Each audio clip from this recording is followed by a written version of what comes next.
The Bible goes on, you can read in the 55th, and you can read in the 56th, and the 57th, and the 58th, and the 59th chapters of Isaiah. But there's a passage in the 61st chapter of Isaiah.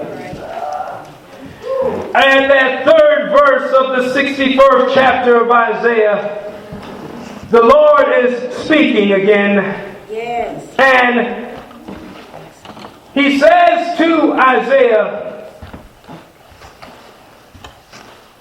in the second verse, it says to proclaim the acceptable year of the Lord and the day of vengeance of our God, to comfort all. Yeah. See, we've been going through some things, and we are still in a state of mourning. And because of what we've been dealing with, whether it be the death of a loved one, whether it be the memory of your youth, whether it be a crisis of a deal of something that you've been dealing with, whether it be someone who left you, your boyfriend, your girlfriend, your husband, your wife, whether it be any of those situations, we have now found ourselves in a state of mourning. But now it says, because I am a child of God, this acceptable year of the Lord and the day of vengeance of our God, to comfort all who mourn. Yes.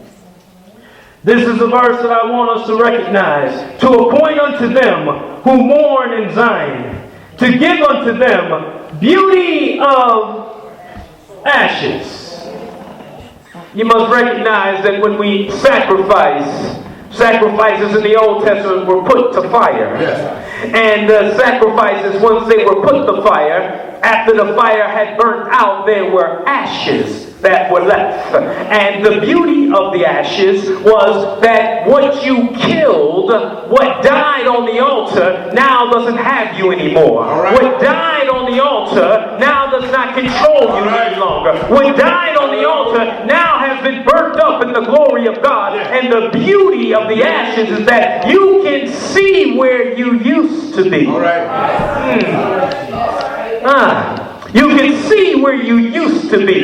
But the beauty of the ashes is that I'm not there anymore. I've pulled up my stake and I've enlarged my area. I remember how things used to be. I'm not there anymore because of the beauty of the ashes. Now it goes on to tell us from the beauty of the ashes, the oil of joy for mourning. I know you have not been in that place for a while, but the oil of joy is for your mourning. And if you can just put a smile on your face, God says I can remove the problem. If you would just put a smile on your face and let some joy come into your heart, I can take you through the situation. If you just put a smile on your face and remove the shame, the doubt, and the hurt, and just put a smile in and allow joy.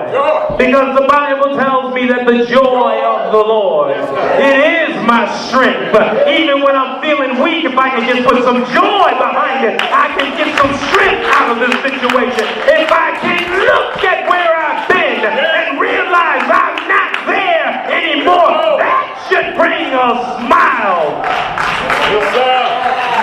to your face.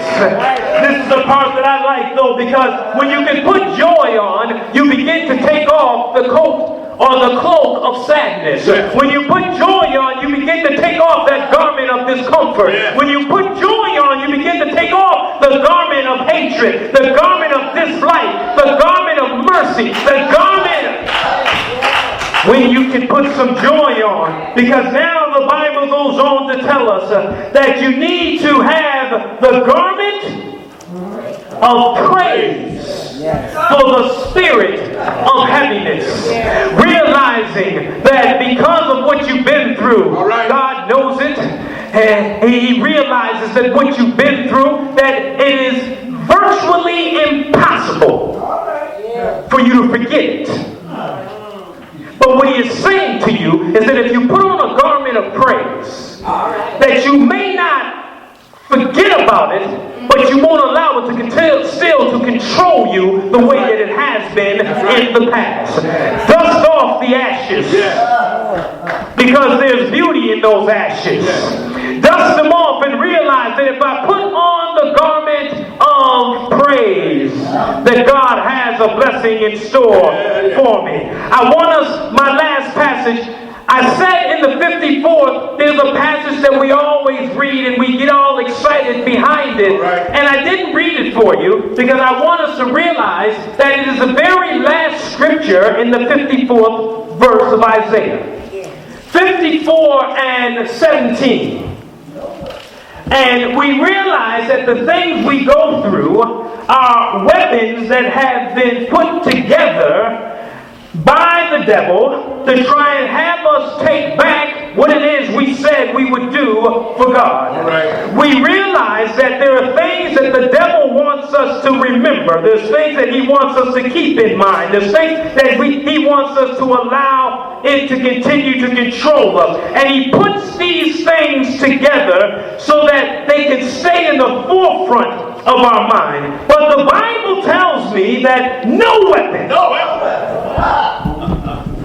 that is formed against me, no weapon that has been crafted against me, no weapon that has been put together against me, no weapon that has been smacked together against me, no weapon that has been put on the hot coals. You got to realize that if you read the verse just before that, the 16th verse, it talks about the smith who has gone and he's putting together the swords that are going to kill the individual. And the only way that these swords can really work is that they have to be put on hot fire. And the hot fire then turns the iron a bright orange. And that bright orange is a glow that comes off of the hot fire. But what happens is that God then takes the hot fire and he allows the hot iron to be placed in the cool water. Realizing that when the hot iron is placed in the cool water, it firms and thickens it up. And it strengthens that hot iron. But what you must understand is that God said no weapon that is formed against you shall prosper. So regardless of what cool water it has been placed into, regardless of the strength of the hot iron that might be there, regardless of the sharpness of the sword, regardless of how good your memory might be, regardless of what people might be saying about you, regardless of what it is that you have been through, no weapon. Pull your stake up. Some of us aren't willing to pull our stake up because we just are caught and stuck in the spot where we've been. We're staying there. We've been there for so long that we're believing that this is the best that I can possibly have. This is the best that I can possibly be. But I need you to recognize, and God is trying to tell you on today, that if you put on your garment of praise, and regardless of where your stake may be, it's not a matter of just pulling up one stake. You got to realize that you have been anchored on all four sides. Some of us have been through some situations in our lives that has scarred us deeply. Some of us have been through some circumstances in our lives that has us meditating on it day and night. Some of us have been through some situations that have caused us to believe that we can't get out of the situation that we're in. Some of us have lost some loved ones, and we're asking and questioning God as to why are things the way that they are. And it's not for us to question God in anger. It is not for us to question God in frustration. It is not for us to question God like He does not know what it is we're going through. But He's saying, if you would just get up from where you are and get out of the situation that you're in, no need for you to stay there believing that there's no help for you. Put on a garment of praise. Many of us are putting on a garment of disgust. We are putting on a garment of confusion. We are put on a garment of confusion. We are put on a garment garment that is complaining. We put on a garment that is disgusting. And God is saying, take that off. Stop remembering what you were in and look back at the ashes and realize that if you haven't put the problem on the altar, here, put it on the altar today. Because when you put it on the altar, things die on the altar. Things are killed on the altar. Things are renewed on the altar. If you put it and bring it to the altar, God is saying, after you have done that, and it has been burnt up because you've given it to Him to kill, after you have done that, and you begin to get some joy back in your life, then take off that garment of complaining and wrap yourself in a garment of praise. And when you wrap yourself in a garment of praise, you can sing songs unto the Lord. You can make a joyful noise unto the Lord. You can clap your hands unto the Lord. You can shout unto the Lord. With my garment of praise, I can give God some glory. With my garment of praise, I can give God the honor. With my garment of praise, I can lift up the name of Jesus. Anybody got a garment on now? Anybody willing to put on a garment of praise now? Anybody willing to put your garment of praise on? All you need to do is to stand up and give God some praise. Give God some glory.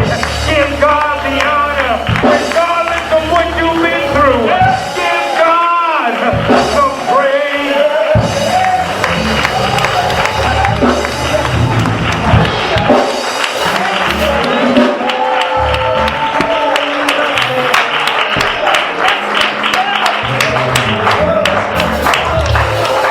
The Bible continues to tell us in that third verse, it tells us that at the appointed time, 61:3, at the appointment unto who mourn in Zion, to give them beauty of ashes, the oil of joy for your mourning, the garment of praise for your heaviness, for the spirit of heaviness. The last statement in there is that for the planting of the Lord, that He might be glorified. It doesn't matter how you got to where you are. All right. It doesn't matter what you went through to get to where you are. I told you when I started, my situation may not be the same as your situation. My circumstances may not be the same as your circumstances. But truth be told, we have all been through some things. We've all been through a dark side in our life. We've all been through some dark times in our life. And God is trying to tell us now that if you would take off that garment of complaining, if you would take off that garment of sadness, if you would take off that garment of confusion, if you would take off that garment and put on a garment of praise, that if you put on the garment of praise, that you will begin to give me the glory that is due me. And when you give God the glory, when you give God the praise, when you give